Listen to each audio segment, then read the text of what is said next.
Rachel and Daniel here from Mango Street. We received so many comments that say something along the lines of, I take great portraits of my friends, but they never take any great portraits of me. So today we're going to show you some tips on how you can take your own self-portraits. We're introverted, sentimental, and we move a lot, so we're not strangers to the self-portrait. Here are some tips to get you rolling on your own. But first, we want to thank Squarespace for sponsoring this channel. If you don't know by now, it's an all-in-one platform for you to design and build your own website without knowing any code. It has beautiful award-winning designer templates, and it has 24/7 award-winning customer support. So if you ever run into any trouble, they have your back. It's what we use for 3 of our websites, and it's what we recommend you use for yours as well. To get started with your own website, follow this link and use the code Mango Street at checkout to save 10%. The first thing you'll want to do is stabilize and frame your shot.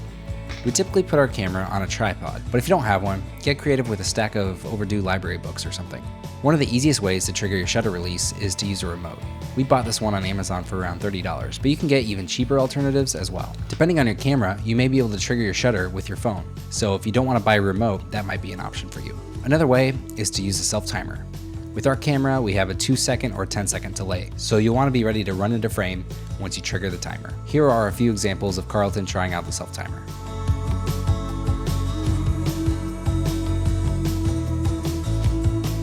It can be tricky to nail your focus when shooting by yourself.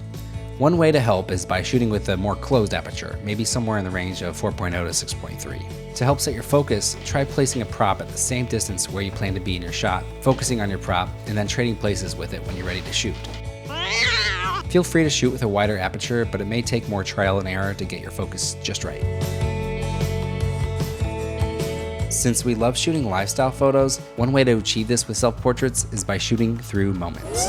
Our favorite way to do this is to set our camera's interval timer to 1 or 2 seconds, then have it fire off a lot of shots, somewhere around 20 to 40, depending on the shot we want. This should give you enough time to get set and play out your lifestyle scene without feeling too rushed.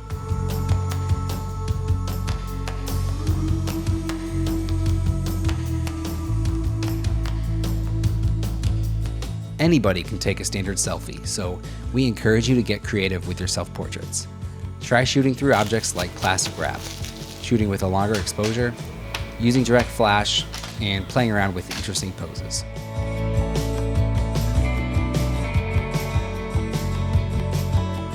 Recap. Stabilize, frame, and trigger. Nail your focus. Act out natural movements and use an interval timer. Get creative with long exposures, poses, flash, and props. We hope these tips helped you guys out, and we'd love to see what you do with it. So when you post to Instagram, use the hashtag #MangoStreetSelfPortrait, and we can take a look. Like and subscribe if you haven't already, and we will see you next week.